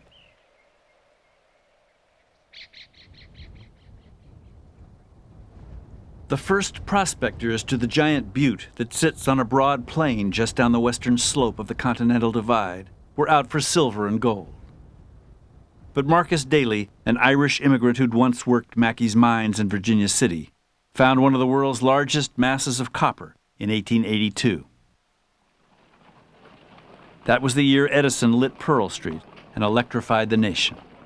It was copper, Daly understood, that would carry the new current of America. Copper, of course, was a very different kind of metal from silver or gold. You had to mine tons to process pounds. It was going to take then a lot of men, skilled men, willing to take the risks. It was going to require some very, very heavy equipment. This is mining at a scale that America had not known. Daly put out the word, and his old friends from the dying Virginia City mines came first. Then Irish miners from the hard coal region of Pennsylvania, and the copper mines of Michigan, and finally from the mines in Bear Haven, County Cork, Ireland. Don't stop in America, they were told. Come straight to Butte. There's plenty of work in Marcus Daly's mines. American history is filled with stories of Irishmen working for non-Irish.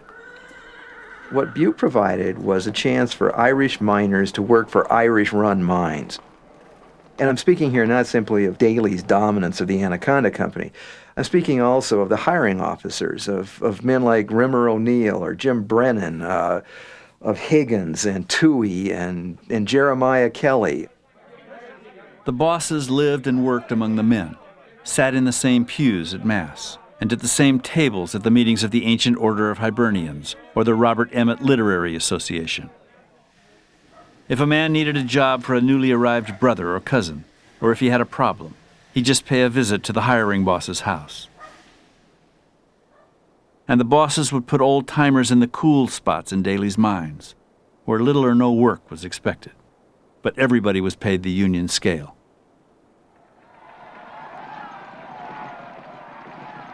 Daly would give his workers days off to go see his racehorses run out by Anaconda. They would give turkeys or other bottles of wine away on holidays like Thanksgiving or Christmas. It's not the typical capitalistic boss with the workers and the opposition. He is the chieftain. He's the chieftain in the way Hugh O'Neill is the chieftain in the 16th century Ireland. He is the man who takes care of people, and he wins their loyalty by taking care of them. And as long as he's taking care of them, they're loyal to him. But every Irishman working the mines in Butte knew to be skeptical of a man who fancied himself a chieftain. They understood that Daly had high-hat bankers and investors to keep happy. And they suspected, when push came to shove, that he'd gladly do it on the backs of wage laborers, Irish or not. The great man himself, people would call him behind his back, or simply himself. The most cynical called him a shoneen, a sellout, worried first and last about making a dollar. The Irish in Butte hated him for it, and they loved him for it.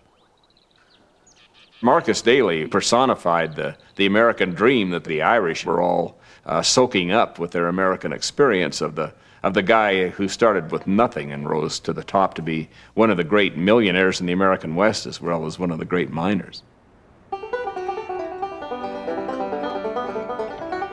These were times when how much, how big, how grand mattered more than ever. And Butte was billing itself the richest hill on earth. The city put out 1/3 of America's copper and 1/4 of the world's. With nearly 50,000 residents, Butte led the country in per capita income and union membership, and it led the world in suicides by dynamite. Its mines operated around the clock, 3 shifts a day, and only closed on Miners' Union Day and St. Patrick's. The 7 stacks of the Never Sweat never stopped belching smoke, killing off every living piece of vegetation for miles around, making it one of the ugliest hills on earth, too. It was okay for Butte people to joke about the unsightliness of the city, or to joke about the rough way of life, the underside of Butte, but nobody else better joke about that. The only island surrounded by land, someone once said of Butte. And like islanders, the Butte Irish held to their own odd customs. The day after Christmas, they sent their children out on the wren, an old Gaelic ritual honoring their king of all birds. They'd go door to door with a turkey head tied to a stick, singing the song of the wren. A Cornish family might call the cops, but the Irish would shower their children with apples and oranges and copper pennies. The children would sing back, buckets of whiskey, bottles of beer, wish you all a happy new year. And every June 13th, Miners' Union Day, children would gather with shopkeepers and clerks and clergy and maids to watch the proud procession of miners on Main Street. When the miners paraded, they were parading to a certain extent the way soldiers did, combat veterans. They taught their sons that what they did was not only honorable work and hard work, but dangerous work. These were men. These were Butte Irishmen, and they wore that as a kind of, as a badge. It was a badge of honor for them. It also, of course, killed them early.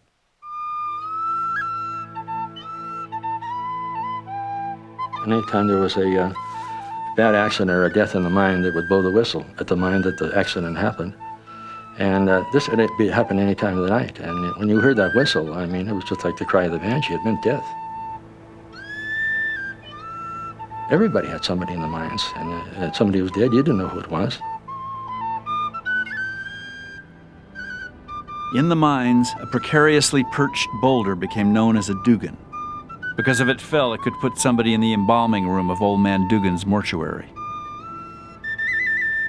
Fire in the mines could trap and kill dozens of men in an hour. Mistakes with dynamite could disappear a man in an eye blink. The mines could kill quick, and they could kill slow. Whenever somebody started coughing up pieces of his lung on Anaconda Road, everybody knew he was stricken with miner's consumption. The con, they called it. When they're drilling the blast with the ore, it's a fine rock. The quartz especially gets in the lungs, and it just destroys you. An old man in those days was 40 years old. You didn't see anybody beyond 40. They were dead with the dust. Up in Corktown, in St. Mary's Parish, you could go for about 2 blocks down the street where the old St. Mary's Church was. And in my childhood, there were just a handful of houses where the father was still living. And St. Mary's Parish was really a parish of widows. But in St. Mary's Parish, the Irish prided themselves on the way they handled death and pointed to it as the surest measure of the strength of their community. The Miners' Union and the AOH both stocked a fund for widows and orphans. the Anaconda Company would sign over a fine brick house to a dead man's family. When a miner was badly injured, Irish fraternal clubs made sure his partner was paid while he dumped his shifts in the mine and sat bedside day after day, nursing his friend. And if the injured man didn't pull through, then everybody dumped a shift. As soon as somebody died and they brought him back to the house for the wake, everybody started cooking. My mom used to cook, and everybody make bread and rolls and cakes and maybe a roast. One poor fella was dying, and he kind of rallied out of it, and he said to his wife, "God, Kate, that ham smells good. Could you give me a piece of it?" She says, "I will not. That's for the wake."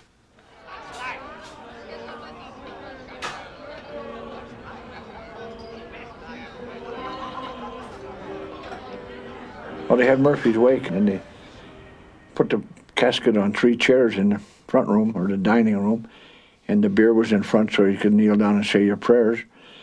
And usually all the women were in the front room, and the men were in the kitchen, and they were having a few drinks they were drinking and smoking cigars, and they ran out of chairs for the men that were in the kitchen. So they went in and they picked Murphy up, casket and all, and stood him in the corner, and they took the 3 chairs into the kitchen.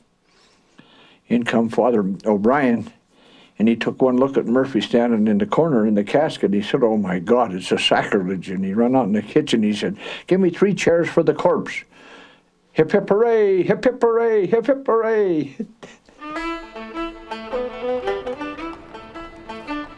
The wake was so good, they'd say, we had to postpone the funeral.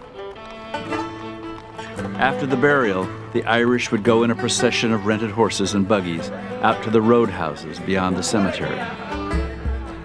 The saloons, like the mines, operated around the clock. Downtown at the Atlantic, the bar itself was a block long and served 12,000 glasses of beer in a day. Irish fraternal clubs spent a fair portion of dues on refreshments for meetings, where they'd get together and tell soggy stories about the old country. Most men laboring in the mines talked, like John Mackey, of saving enough to buy a farm in the Irish countryside. Few Irish women shared in their husbands' romance about Ireland, while the men often obsessed about the old country, about what was. The women kept their eye on what would be, and every Irish mother's son in Butte knew that. You can go to college, you can go in the army, you can get a job in a ranch, but you're not going to go down the hole. I think that same thing was said to every Irish family in Butte. You're not going to go down the hole. And they didn't. The sons in the first generation Irish in Butte, they got apprenticeships. They were carpenters and boiler makers and electricians or whatever, but very few of them went down the mine.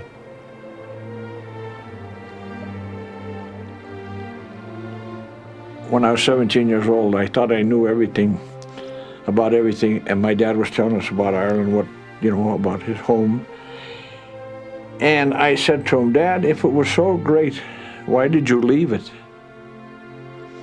And he looked me right square in the eye, and he said, "To make a home for the likes of you." And I never asked the question again.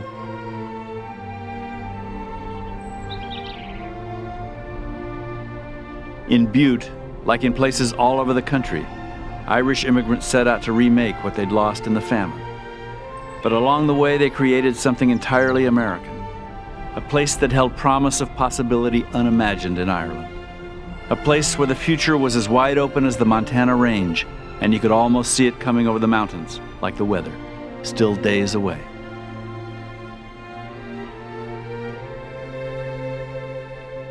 Of course, they still sang the old songs. Sean O'Farrell, Far from the Shores of Inishfal. There never was a coward where the shamrock grows. And always, always, the songs about the return to Ireland. Well, they gave a party when I came back, and they came from near and far. The road was laid for near a mile with the Irish jaunting car. The whiskey flowed like buttermilk to fill me heart with joy, and the piper played an Irish reel to greet his Yankee boy. There came Brannigan, Flanagan, Milligan, Gilligan, Duffy, Malarkey, Malone, Lafferty, Rafferty, Donnelly, Connolly, Dooley, O'Hooley, McGinnis, Malone, Cologne, O'Honahan, Lanahan, Flanahan, Fagan, O'Hagan, O'Houlihan, Flynn, Shanahan, Manahan, Fogarty, Hogarty, Kelly, O'Kelly, McGinnis, McGinn. And I'll shake the hand of my Uncle Mike and the hand of my sister Kate. I'll hug and I'll squares as much as I plays the girl in the garden gate, and invite all of the neighbors to the wedding great and small, and I'll live content and pay no rent in dear old Donegal.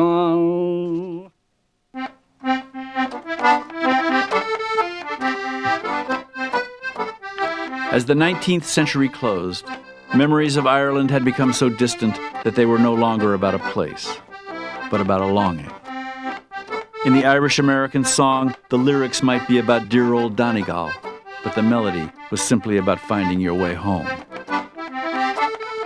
There's an old story they tell in Butte, a place where all the stories are old, and some of them true, about an Irish immigrant who came to America young. He grew up in Butte, worked in the mines, and raised a family.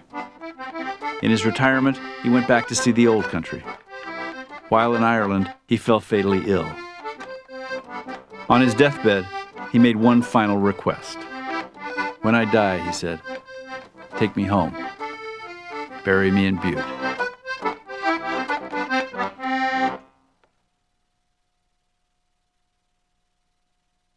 Oh, Shenandoah,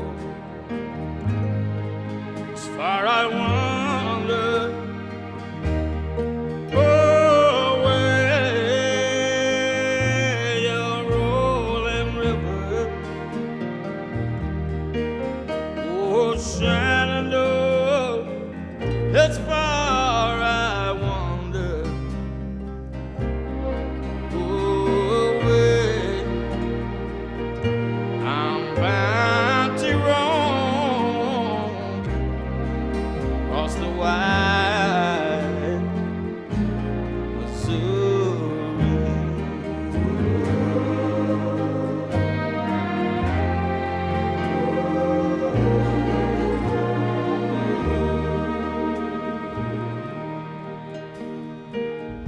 Shenandoah, oh, I love your daughters. Way, way, way, way, way, way, way, way, way, way, you rolling river. Oh, Shenandoah, I love your daughter. And I'm gonna wait across the wide, wide Missouri.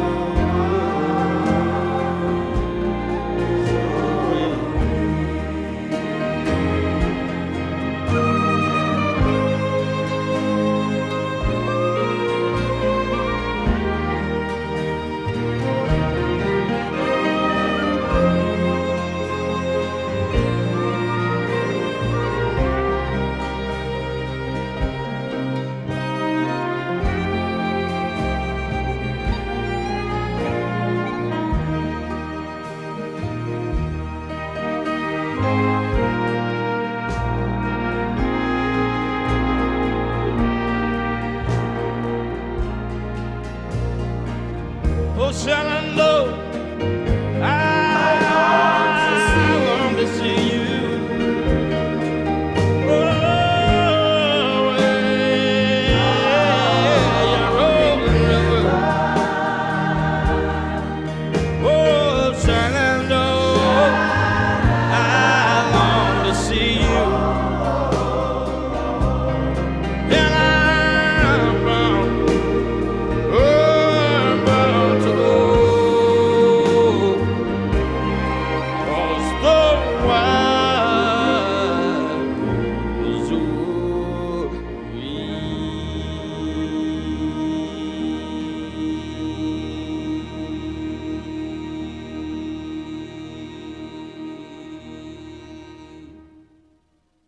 Major funding for this program was provided by Jefferson Smurfit Corporation. Around the world, we're known for our paper, paperboard and packaging products, and paper recycling. We are proud of our Irish heritage through our association with Jefferson Smurfit Group. Funding for this program was made possible by the Corporation for Public Broadcasting and by annual financial support from viewers like you. This is PBS.